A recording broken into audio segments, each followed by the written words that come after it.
Entre nous cultures.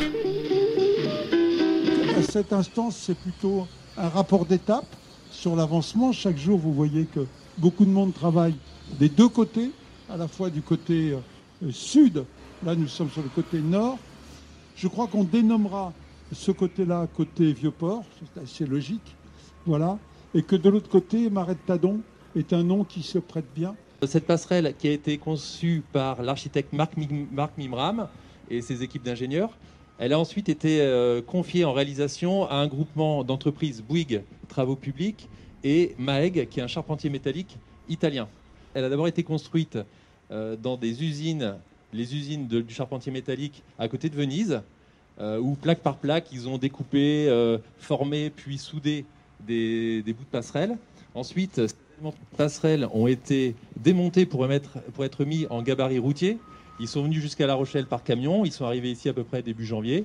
Ensuite, l'entreprise MAEG a réassemblé ces morceaux pour en faire des tronçons de passerelle qui faisaient entre 20 mètres et 50 mètres, pour enfin les gruter les uns après les autres sur leurs appuis qui avaient été préalablement construits par l'entreprise Bouygues, avec énormément de travaux de génie civil qu'on ne voit pas aujourd'hui, mais des énormes socles en béton armés, sous-sol, appuyés sur des micro-pieux pour aller chercher le sol dur qui se trouve à 13 ou 15 mètres en dessous.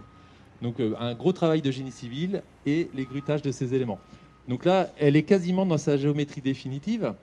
Il reste encore du travail de finition, notamment il y a des reprises de soudure, puisqu'à chaque tronçon est ensuite soudé à son voisin et ensuite on efface les traits de soudure, on refait de la peinture.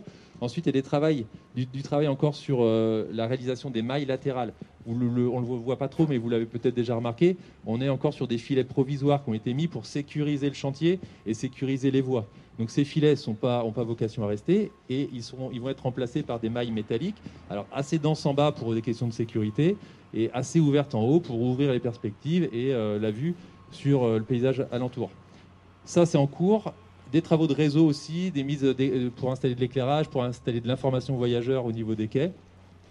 Et puis les travaux en cours aussi, c'est la réalisation des ascenseurs et des escaliers qui vont desservir les 3 quais de la gare et permettre l'accessibilité PMR des trains.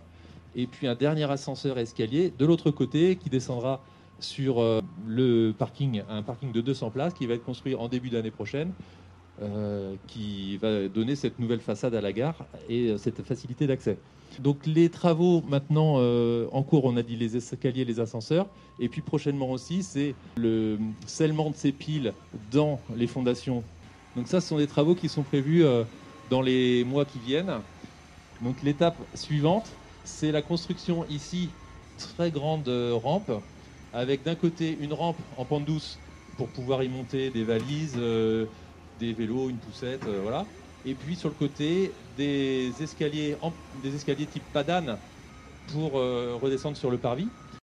Ensuite, en début d'année prochaine, on aura des travaux sur le boulevard Joffre et l'ensemble, les rues, le parvis, l'emmarchement, la passerelle, terminé à peu près au printemps 2022.